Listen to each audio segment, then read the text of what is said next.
बिस्मिल्लाहिर्रहमानिर्रहीम। अस्सलामु अलैकुम वरहमतुल्लाहि वबरकातुहू। ग़ज़वा औद के दिन अल्लाह के रसूल सल्लल्लाहु अलैहि वसल्लम ने उन्हें एक कमान अता की थी। जब मुसलमानों के पाँव उखड़े तो ये नबी करीम सल्लल्लाहु अलैहि वसल्लम के सामने डट कर खड़े हुए और दुश्मनों पर उस कमान से तीर चलाने लगे। उन्होंने इस रोज़ उस कमान से इतने तीर चलाए, अगर वो तीर चलाने के काबिल ना रही फिर भी ये बराबर आप सल्लल्लाहु अलैहि वसल्लम का बचाव करते थे। जब मुशरिकों की तरफ से कोई तीर या पत्थर आता तो ये खुद को सामने कर देते। ऐसे में एक करान की आंख में लगा, उसकी आंख का डेला बाहर निकलकर हथेली पर आ गिरा। उन्होंने इसी हालत में डेला नबी करीम सल्लल्लाहु अलैहि वसल्लम के सामने कर दिया। उनकी हालत देखकर रसूल करीम सल्लल्लाहु अलैहि वसल्लम की आंखों से आंसू जारी हो गए। आपने इस मौका पर फरमाया, ऐ अल्लाह, कतादा ने तेरे नबी का बचाव किया, अपने चेहरा सामने करके कहा है तो उसके आँख को अच्छा कर दे और उसकी नज़र को तेज़ कर दे। ये फरमाया और उस डेले को उठाकर आप सल्लल्लाहु अलैहि वसल्लम ने उसी जगह पर रख दिया। अल्लाह की कुदरत कि आँख बिल्कुल दुरुस्त हो गई, बल्कि पहले की निस्बत ज़्यादा रोशन हो गई और ज़िंदगी भर उसमें कोई तकलीफ़ ना हुई। मदीना मुनव्वरा में एक रात आसमान पर गहरे बादल छा गए, हर सू तारीकी हो गई। नबी करीम सल्लल्लाहु अलैहि वसल्लम नमाज के लिए निकले तो हर तरफ अंधेरा था। इस तारीकी के आलम में लोगों ने घरों में नमाज अदा की, लेकिन मस्जिद के एक कोने में एक साहब मौजूद थे। बिजली चमकी तो रसूलुल्लाह सल्लल्लाहु अलैहि वसल्लम ने उन्हें देखा और फरमाया, कतादा क्या तुम हो? उन्होंने फ़ौरन अर्ज़ किया, जी या रसूलुल्लाह, मैंने सोचा इस तारीकी में जबकि हाथ को हाथ दिखाई नहीं दे रहा, बहुत कम लोग नमाज के लिए मस्जिद आएंगे, लिहाजा हिम्मत करके चला आया। नबी करीम सल्लल्लाहु अलैहि वसल्लम उनके जज्बे से बहुत खुश हुए और फरमाया, अच्छा, जब तुम नमाज से फारिग होकर जाने लगो मुझसे मिलकर जाना। जब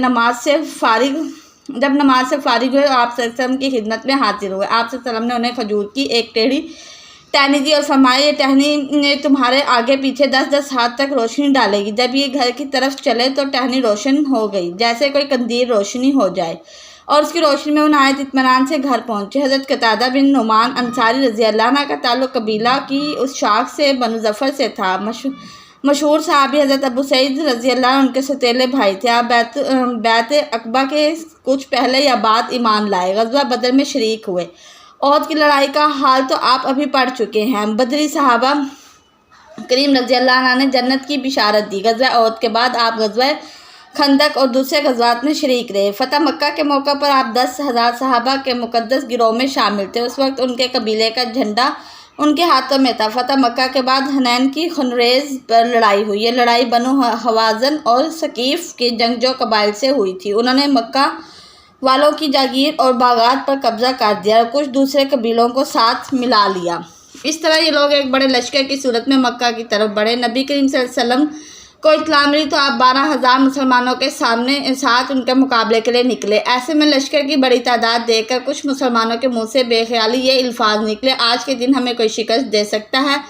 अल्लाह ताला के अल्फाज पसंद न आए, चनाचे जो इस्लामी लश्कर हनैन की वादी में दाखिल हुआ, वादी के दोनों तरफ छुपे हुए दुश्मन ने उन पर तीरों की बारिश कर दी। बनु हवाज़न यूँ भी गज़ब के तीर अंदाज थे, उनके तीरों ने मुसलमानों पर क़यामत ढा दी। फिर वो अपनी जगहों से निकलकर उन पर टूट पड़े। अगले दस्ते में ज़्यादा तादाद मक्का के नए मुसलमानों की थी। वो बौखलाकर पीछे हटे। उस सख्त वक्त में रहमत आलम सल्लल्लाहु अलैहि वसल्लम पहाड़ी की तरफ जमकर खड़े हो गए। सहाबा करीम रज़ी अल्लाह अन्हु की एक मुत्तसिल जमात में हज़रत कतादा रज़ी अल्लाह अन्हु भी थे। आप सल्लल्लाहु अलैहि वसल्लम के चचा हज़रत अब्बास रज़ी अल्लाह अन्हु भी थे। नबी करीम सल्लल्लाहु अलैहि वसल्लम ने उनसे फरमाया, महाजिरीन और अंसारी को आवाज़ दो। उन्होंने नारे तकबीर बुलंद किया और महाजिरीन अंसार को पुकारा।